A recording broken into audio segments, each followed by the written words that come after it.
para jamaah Zoomiyah yang saya hormati, saya diminta oleh Mas Faiz, guru saya, untuk menyampaikan sedikit pemikiran tentang Hamka. Mbak Mahila, apa boleh saya share screen? Boleh.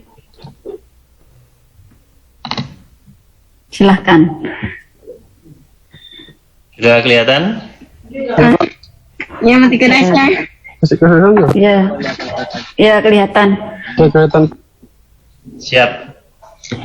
Saya kebetulan penelitian saya tentang pemikiran politik Hamka di UIN Syarif Hidayatullah Jakarta, dan karena Hamka itu tulisannya tentang politik banyak sekali tema-temanya, maka dalam kesempatan kali ini saya akan mengangkat tentang pemikiran Hamka tentang nasionalisme. Kenapa saya mengangkat tentang nasionalisme? Persoalannya yang utama, hingga saat ini masih ada beberapa kelompok dalam Islam, khususnya yang ada di Indonesia, yang belum bisa menerima ide-ide politik Barat. Salah satunya adalah tentang nation state, negara bangsa, tentang nasionalisme. Menurut mereka, nasionalisme itu bertentangan dengan Islam, karena Islam itu tidak mengenal kebangsaan, dan nasionalisme itu memecah belah negara-negara Islam menjadi negara-negara kecil yang berbasis pada kebangsaan. Yang kedua, karena itulah maka saya pada kesempatan kali ini merasa terpanggil untuk menyajikan gagasan ulama dan pemikir tentang nasionalisme dalam konteks keindonesiaan.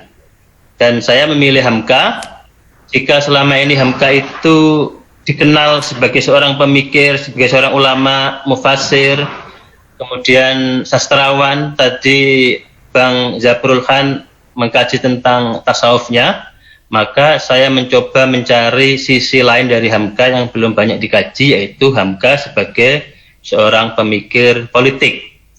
Di sini saya melihat antara Hamka dan Syed Nursi itu memiliki kemiripan.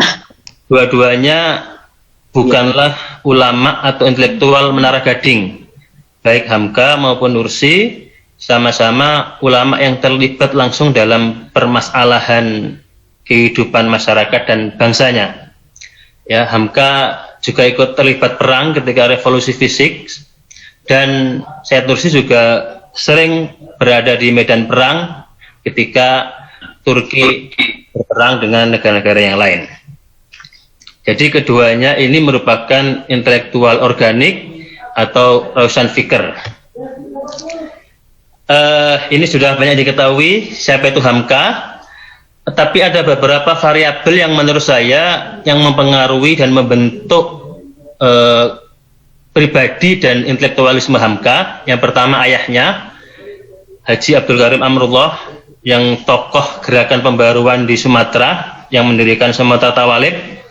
Kemudian yang kedua, selain bapaknya, yang mempengaruhi Hamka itu, yang membentuk pribadi Hamka adalah Cokroaminoto. Kita ketahui Hamka itu umur 15 tahun pergi ke Jawa, ke Jogja. Di sana dia belajar di Syarikat Islam, belajar pada Cokro, pada Agus Salim, kemudian belajar pada kakaknya. Hamka juga sempat ikut Young Islamiten Bond, JIB, bertemu dengan tokoh-tokoh JIB seperti Muhammad Rum, Kadzul, atau siapa yang pernah menjadi wali kota Jakarta itu. Kemudian yang membentuk Hamka juga alam dan budaya Minangkabau, sehingga kalau kita temui di banyak buku-buku Hamka itu nuansanya sastrawi. Karena ketika saya berkunjung ke Maninjau, memang suasananya sangat indah. Di tengah ada danau, di tepi danau ada sawah persawahan yang menghijau, dan di sisi sebelahnya ada bukit yang menghijau juga, sehingga untuk mengasah kepekaan rasa itu sangat cocok di meninjau. Sebelum kita masuk ke bagaimana pandangan Hamka tentang nasionalisme, saya akan membahas dulu tentang paradigma politik Hamka. Selama ini hubungan agama dan negara itu ada beberapa sarjana yang membagi pada 3 kategori. Ada integralisme, ada sekularisme, dan ada mutualisme atau Kristen.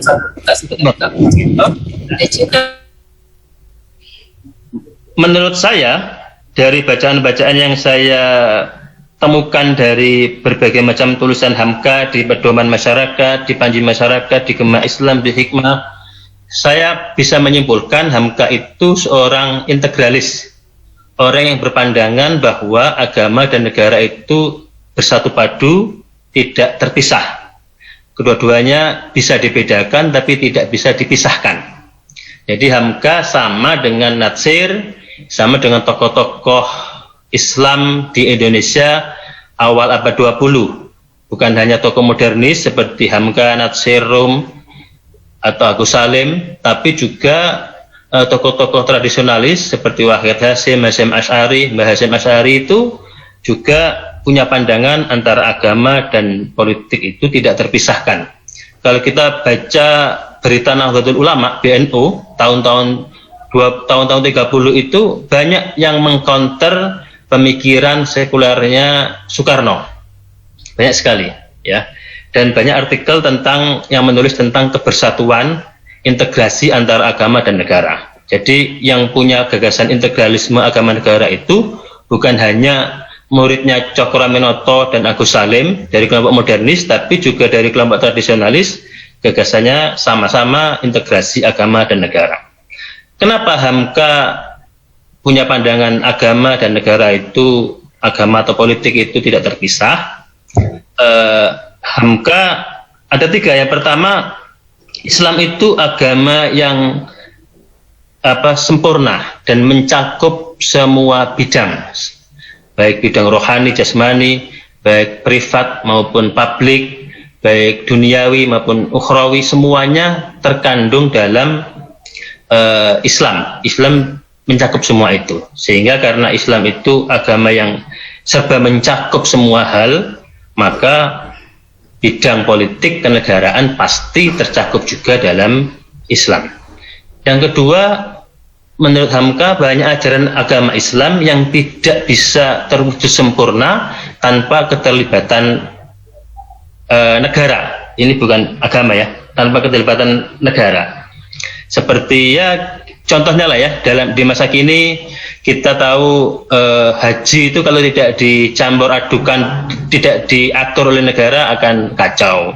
Zakat juga seperti itu. Banyaklah hal-hal ajaran agama yang tidak bisa sempurna pelaksanaannya tanpa keterlibatan negara. Di situ pakai kaidah fikih malayatimul wajib ila bihi fahuwa wajib.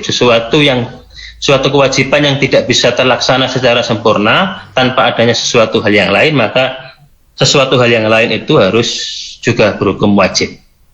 Dan yang ketiga, dari aspek kesejarahan, antara Islam dan politik itu tidak terpisah. Sejak awal Nabi Muhammad itu diutus oleh Allah sudah bersentuhan dan berbuat dengan dunia negara, dengan politik. Apalagi ketika Rasul berada di Madinah, Rasul mendirikan negara Madinah.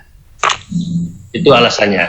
Sehingga menurut Hamka, kalau kita mau memisahkan agama dari negara, itu seperti kita memisahkan tubuh dari nyawa. Jadi kalau negara itu tidak beragama, dipisahkan dari agama, negaranya kayak mati, kayak bangkai gitu ya.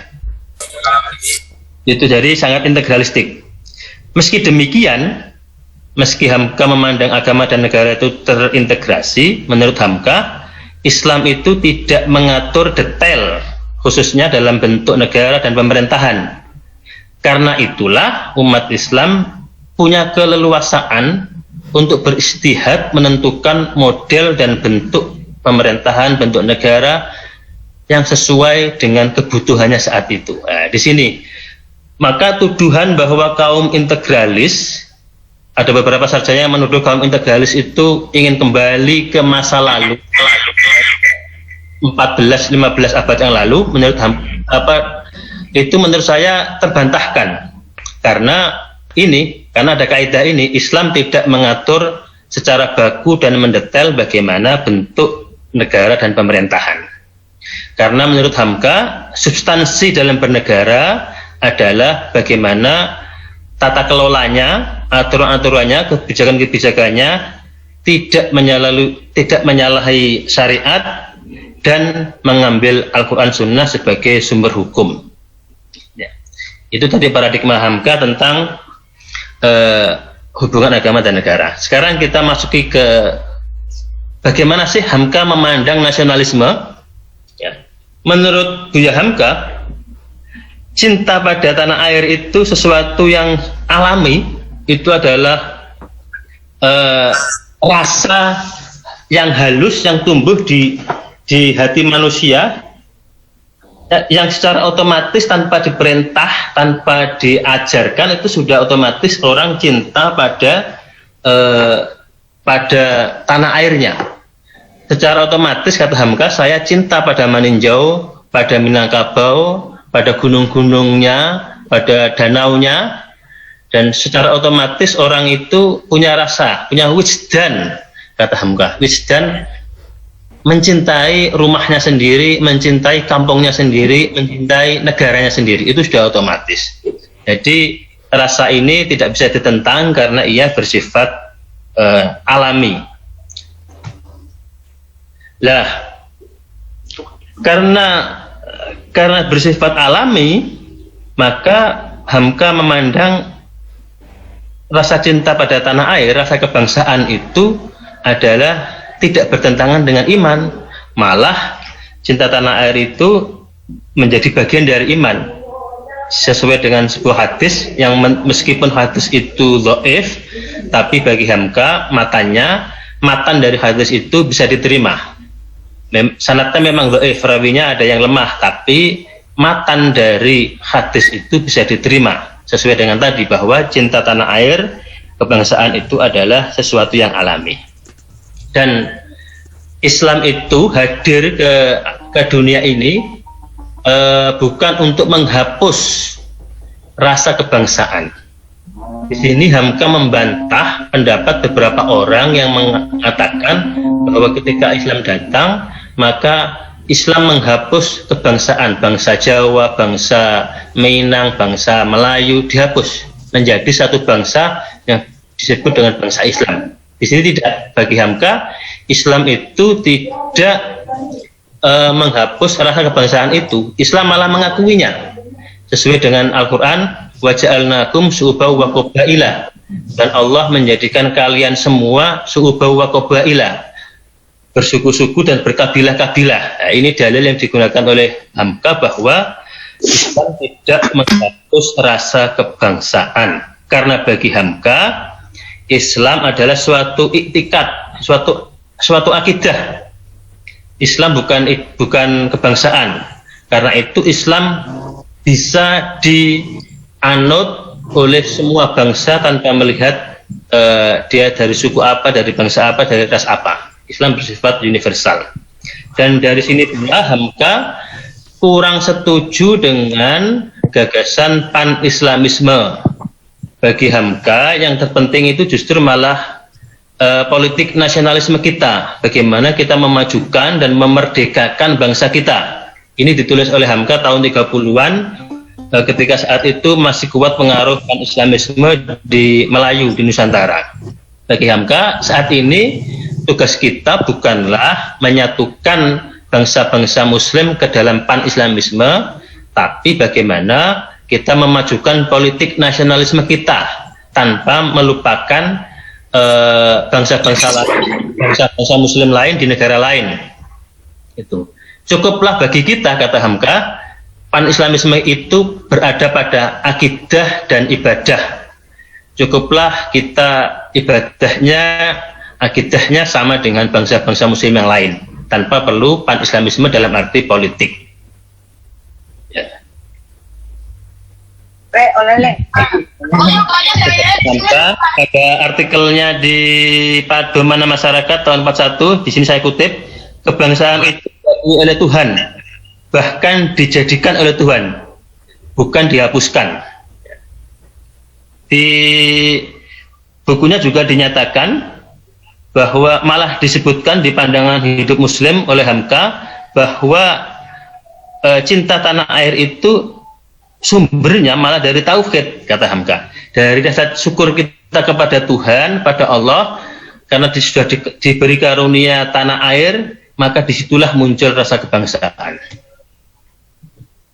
Meski demikian, nah di sini, meski kebangsaan cinta tanah air itu alami, bersifat alami, muncul dari wijdan, dari perasaan halus kita, tetapi menurut Hamka tetap saja rasa cinta tanah air atau kebangsaan itu tetap harus diikat dengan nilai-nilai iman, dengan tauhid, supaya rasa kebangsaan tidak terserang oleh penyakit kebangsaan.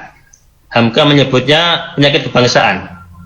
Karena kalau sudah terserang penyakit kebangsaan, cinta tanah air itu akan menimbulkan perpecahan, penjajahan, rasisme, perbudakan, dan lain sebagainya. Lah, apa penyakit kebangsaan itu? Di sini Hamka menilai ada dua asobiyah, ada dua kebangsaan, ada dua rasa cinta tanah air yang itu dilarang oleh Islam. Yang pertama, apa yang disebut oleh Hamka sebagai asobiyah jahiliyah, kebangsaan yang jahiliyah. Ini seperti yang terjadi pada suku-suku kaum-kaum di Arab pra-Islam. Mereka berkumpul bersatu atas dasar klan, atas dasar kaum, atas dasar kabilah, dan saling berperang. Sehingga mereka terbentuk bangsa-bangsa kecil yang saling terpecah belah dan saling berperang. Ini asobiyah jahiliyah. Kebangsaan kedua yang dilarang oleh Hamka adalah asobiyah jinsiyah, yaitu rasa cinta tanah air yang berlebih-lebihan, sehingga menganggap bangsa kita lebih unggul dari bangsa yang lain, dan ini akibatnya bisa melahirkan penjajahan, rasisme, dan lain sebagainya. Menurut Hamka, salah satu motif dari penjajahan itu adalah orang ingin memperadabkan. Penjajah itu datang ke Nusantara, salah satu misinya adalah mereka merasa punya tugas suci, mission sacred, untuk memperadabkan bangsa-bangsa Nusantara yang dianggap masih barbar. Nah, ini merupakan jenis asobiyah jinsiyah. Jadi ada dua kebangsaan yang dilarang oleh Hamka, asobiyah jahiliyah dan asobiyah jinsiyah. Nah, dalam konteks dua kebangsaan, dua asobiyah inilah hadis Nabi yang menyatakan la asobiyah fil Islam, atau laisa minna man da'a ila asobiyah, laisa minna man mata ila asobiyah. Jadi hadis-hadis Nabi yang melarang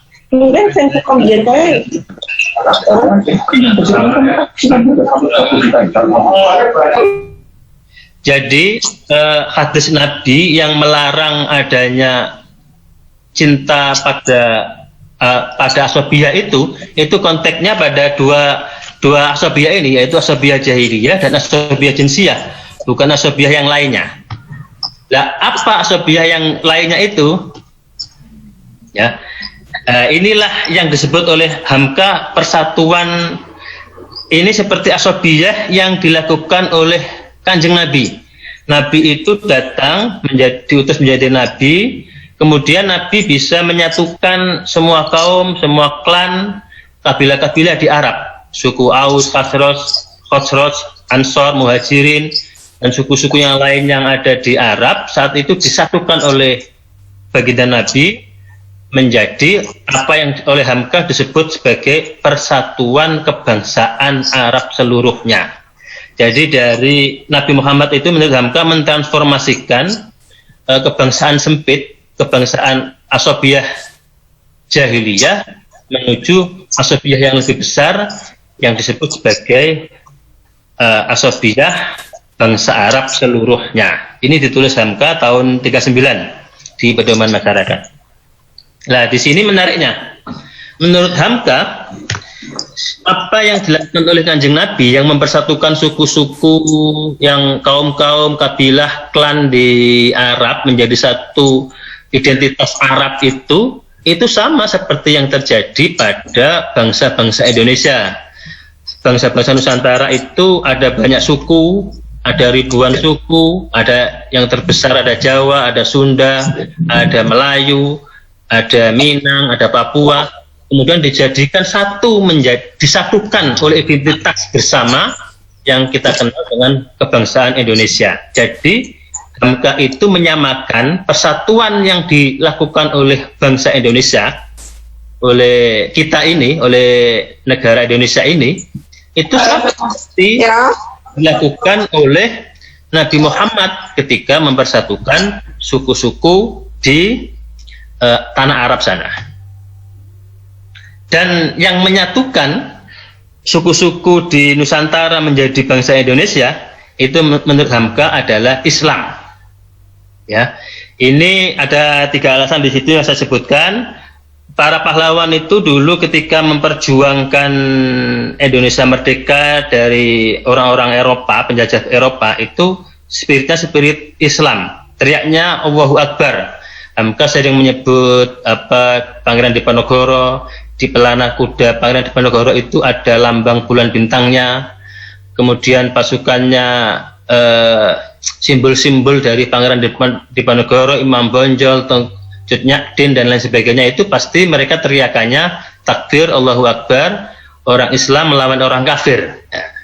Yang kedua, Islam itu telah menyatukan suku-suku dan bangsa-bangsa di Nusantara melalui identitas bangsa Jawi, Al-Jawah. Kita menyebut identitas inilah yang kemudian menyatukan mereka, dan ini berbeda dengan yang terjadi pada kaum nasionalis sekuler. Orang-orang yang belajar di Belanda itu ketika di Belanda, mereka ketika ditanya, mereka menjawabnya sesuai dengan sukunya. Kalau dia dari Jawa, menjawab saya orang Jawa. Kalau dia dari Sumatera, saya orang Sumatera. Sementara orang Islam ketika mereka keluar negeri, umpamanya ketika mereka berhaji, ketemu dengan orang-orang lain, bangsa-bangsa lain di Arab, ketika mereka ditanya, kamu orang mana? Pasti jawabannya, saya orang Jawa, saya orang Jawi, begitu kan? Kemudian ditanya lagi, kamu Jawa mana? Saya Jawa Aceh, yang berasal dari Aceh. Saya Jawa Minang, yang berasal dari Minang. Saya Jawa Banjar, yang berasal dari Banjar. Sementara yang Jawa dari Pulau Jawa menyebut saya Jawa Meriki. Jadi identitas Jawa itu telah menyatukan suku-suku yang terpencar-pencar di banyak pulau di Nusantara. Inilah yang oleh Hamka disebut sebagai sumber dari kebangsaan Indonesia atau proto-nasionalisme Indonesia, yang semula dari identitas Jawa, bangsa Jawi, menjadi bertransformasi menjadi identitas Indonesia. Dan yang ketiga, banyak ajaran-ajaran Islam yang telah dipraktekkan dalam keseharian rakyat Indonesia. Ini seperti yang dinyatakan di buku Nusa Jawa, Silang Budaya, itu disebut ketika suku-suku orang-orang di Nusantara ini masuk Islam, maka mereka itu seperti berganti ras, seperti berganti etnis. Karena Islam telah mengubah secara total pandangan hidup dan pola hidup dari bangsa-bangsa yang Nusantara yang masuk Islam. Contohnya dulu laki-laki rambutnya panjang menjadi pendek, perempuan yang mohon maaf, cara berpakaiannya kelihatan payudaranya kemudian naik ke atas menutupi payudara. Kemudian suka makan babi, khususnya di upacara-upacara keagamaan, tiba-tiba kemudian menghapus babi, dan yang paling penting adalah sunat. Jadi ajaran Islam itu sudah menyatu dalam kultur, dalam budaya, tradisi bangsa Indonesia, bangsa Nusantara. Ya, ini. Karena itulah menurut Hamka, Islam itu telah menjaga Nusantara dari kehilangan identitas ketika bangsa-bangsa Eropa datang. Ya, kenapa orang Nusantara tetap menjadi Nusantara? Itu karena mereka ada Islam. Ini berbeda dengan suku Indian di Amerika yang habis dibantai oleh orang kulit putih ataupun Nggak usah berarti. atau aborigin di Australia yang juga habis. Sementara bangsa-bangsa di Nusantara tetap eksis karena mereka punya semangat jihad melawan orang-orang Eropa yang kafir itu. Dan Hamka bersyukur ketika orang Eropa datang ke Nusantara, mereka datang dengan senjata. Kata Hamka, seandainya mereka itu datang dengan ilmu pengetahuan dan peradaban, mungkin kita akan gulung tikar juga. Itu tadi apa yang bisa saya sampaikan. Terima kasih, mohon maaf atas segala kekurangan. Saya kembalikan ke Mbak Akila. Monggo, Mbak. Ya.